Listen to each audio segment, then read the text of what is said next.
राधे राधे। हरे कृष्णा। कैसे हो आप सभी लोग? आशा करती हूँ आप सभी परम मंगल में होगे, स्वस्थ होगे, अच्छे होगे। दीपावली आने वाली है और दिवाली की आप सभी को अनंत शुभकामनाएं। दिवाली पर आप लोग दीपों का त्योहार बोला जाता है और अगर दीप कहाँ कहाँ पे जलाने हैं, सही तरीके से आपको दीप कहाँ कहाँ पे किस किस स्थान पे जलाने हैं, अगर ये पता चल जाए तो मेरा दावा है कि ये दिवाली आपकी सारी समस्या को हर कर ले जाएगी और माता लक्ष्मी का आगमन आपके घर पे होने पे मजबूर हो जाएगा। क्योंकि दीप प्रज्वलन तो हम सभी करते हैं, लेकिन हमें ये नहीं पता होता कि किस स्थान पे हमें दीप प्रज्वलन करना है। घर पे आप लोग 21 दिए जला देते हो, 5 दिए घी के जला देते हो, 16 दिए तेल के जला देते हो, एक बड़ा वाला दिया जला देते हो जो अखंड दिया होता है। लेकिन उसके अलावा भी आप लोगों को कुछ दिए अवश्य जलाने होते हैं, जिससे साल भर आपके घर पे जो भी नेगेटिविटी है वो दूर रहेगी। आपको रोग आदि व्याधि, पैसे की तंगी, शारीरिक जो परेशानी है, सभी चीजें चली जाएंगी। तो चलिए आज की वीडियो में मैं आप लोगों को बता दूं कि दीपावली पर आपको किस किस स्थान पर दिए अवश्य जलाने हैं। नंबर 1 और मोस्ट इंपोर्टेंट, दिवाली की रात्रि के समय अर्थात 7 बजे के आसपास आप ये काम कर सकते हैं, क्योंकि जो पूजा का मुहूर्त भी है वो भी 6:30 बजे से प्रारंभ है। तो 7 बजे आप ये कर सकते हैं। 7 बजे आपको पीपल के पेड़ के नीचे एक दिया अवश्य जलाना होता है। दिया जलाने के बाद आपको पीछे मुड़ के नहीं देखना होता, इस बात का ध्यान रखना होता है। साथ ही के साथ अगर आप दिवाली की रात्रि को पीपल के पेड़ के नीचे दिया जला देते हो तो आपकी धन से संबंधित जितनी भी परेशानी है वो सारी समाप्त हो जाती है। दूसरी और बहुत इंपॉर्टेंट बात, अगर हो सके तो दिवाली की रात को आपको किसी शमशान घाट पे दिया अवश्य जलाना चाहिए, क्योंकि भगवान शिव का वास शमशान घाट पे बोला जाता है और बोला भी जाता है कि भगवान शिव जो है वो मृत्यु के देवता हैं। अगर शमशान घाट पे पॉसिबल नहीं है तो फिर आप किसी चौराहे पे दिया जला सकते हैं। ये और अगर चौराहे पे भी पॉसिबल नहीं है तो किसी ऐसे मंदिर में जो मंदिर सूना पड़ा हो, जिसमें कोई भी नहीं आता जाता हो, तो उस मंदिर पे भी आप दीप प्रज्वलित अवश्य कर सकते हैं। तो अवश्य कर सकते हैं। बस शर्त यही होती है कि दिया जलाने के बाद आपको किसी भी प्रकार से पीछे मुड़ के नहीं देखना होता। चलिए आगे बात कर लेते हैं। धन की कामना करने वाले व्यक्ति, जिनको धन चाहिए, शोहरत चाहिए, मान चाहिए, सम्मान चाहिए, प्रतिष्ठा चाहिए, उन लोगों को दिवाली की रात पे अपने घर के मुख्य द्वार पे 2 दिए अवश्य जलाने होते हैं। घर के मुख्य द्वार पे आप 2 दिए जला रहे हो, इन दियों में आपको देसी घी भरना है, क्योंकि देसी घी की जो खुशबू होती है वो माता लक्ष्मी को अपनी तरफ आकर्षित करती है। तो धन की कामना वाले व्यक्ति को घर के मुख्य द्वार पे 2 दिए अवश्य जलाने हैं। अब ऐसा भी नहीं हो सकता कि आप मार्केट से कैंडल लेके आ जाओ और कैंडल जला दो, नहीं, कैंडल नहीं, दिया का कारक होता है मंगल, घी का कारक होता है लक्ष्मी, रुई का कनेक्शन जो होता है वो चंद्रमा से होता है। तो ये सारा कनेक्शन है, कैंडल मोमबत्ती से किसी का कोई कनेक्शन नहीं है। हाँ, आप अपने घर को जगमगाने के लिए कितनी भी कैंडल मोमबत्तियां जला सकते हो, लेकिन दीपों का त्योहार बोला जाता है दिवाली, और जो दीप होती है वो मिट्टी से जुड़े होते हैं और मिट्टी जो होता है वो मंगल का कारक होता है। चलिए आगे बढ़ते हैं। हमारे घर के आसपास किसी भी चौराहे पे रात के समय दीपक लगाना चाहिए। ऐसे करने से पैसे से जुड़ी किसी भी समस्या, आपको कोई पैसे नहीं दे रहा है तो पैसे से जुड़ी कोई भी समस्या खत्म हो जाती है। घर का जो चौराहा उसे बोलते हैं, यहाँ से चारों सड़कें आ रही होती है, यहाँ से चारों सड़कें आके मिल रही होती है, दैट इज कॉल्ड चौराहा।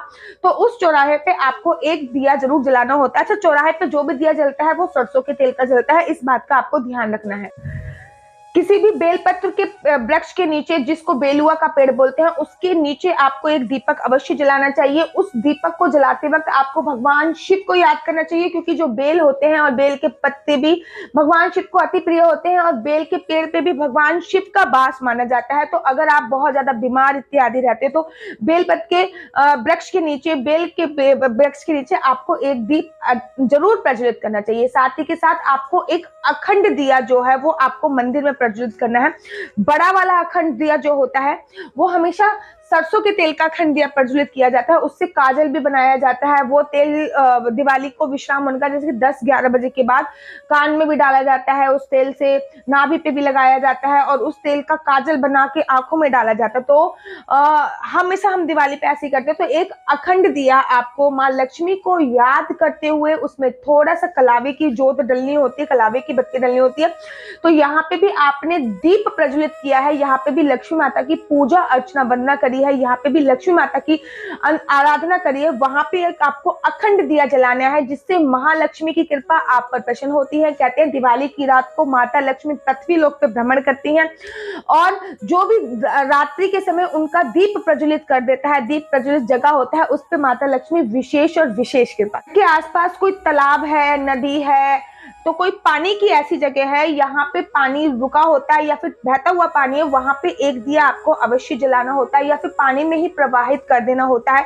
वो देवों के नाम का दिया होता है और वो दिया बहुत ज्यादा जरूरी है। अगर ऐसा नहीं है तो आपके यहाँ पे भी आरओ लगा हुआ है या फिर यहाँ पे भी आपकी टंकी है, वहां पर आपको एक दिया जरूर और जरूर प्रज्वलित करना होता है। घर के आंगन के बीचों बीच, आंगन अर्थात ड्राइंग रूम जो हो गया, उसके बीचों बीच आपको एक घी का दिया अवश्य जलाना है।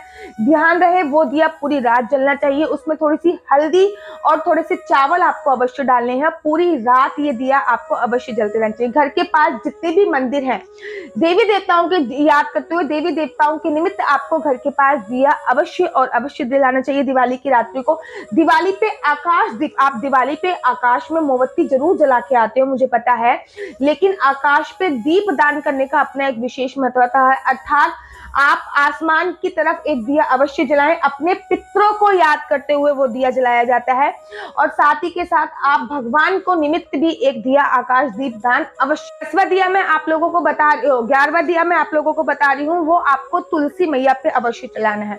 दिवाली की रात्रि को तुलसी के पास एक घी का दिया अवश्य जलाइए। कोशिश कीजिए वो जितनी ज्यादा देर तक जल सके उतना ज्यादा सर्वोत्तम माना जाता है। केले के वृक्ष के पास आपको एक दिया अवश्य जलाना है। जितनी ज्यादा भगवान विष्णु को याद करते हुए देर तक जल सके वो ज्यादा सर्वोत्तम है। आंवले के वृक्ष के पास एक दिया अवश्य जलाइए। तो जो मैंने स्थान बताए हैं, कोशिश कीजिए इन सभी स्थानों पे आप लोग दिया जलाएं।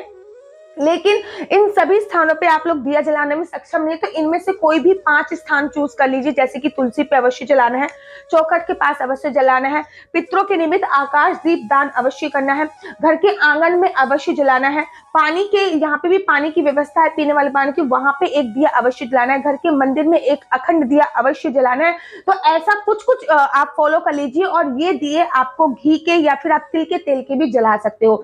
आशा करती हूँ कि आपको मेरी वीडियो अच्छी लगती होगी। अगर आपको मेरी वीडियो अच्छी लगती है तो आप अपना यूट्यूब चैनल हरी बोल को लाइक शेयर सब्सक्राइब करना बिल्कुल भी मत भूलिए। तब तक के लिए मुझे दीजिए इजाजत। एक जाते जाते इंपॉर्टेंट बात बताती हूँ, लोग क्या करते हैं दिए से दूसरा दिया जलाते हैं। नहीं, वो केवल गाने में ही अच्छा लगता है कि दीप से दीप जलाते चलो, ऐसा कुछ नहीं होता। दीप से दीप कभी भी नहीं जलाया जाता। अगर दीप से दीप जलाया जाता है तो वो दोष युक्त दीप माना जाता है।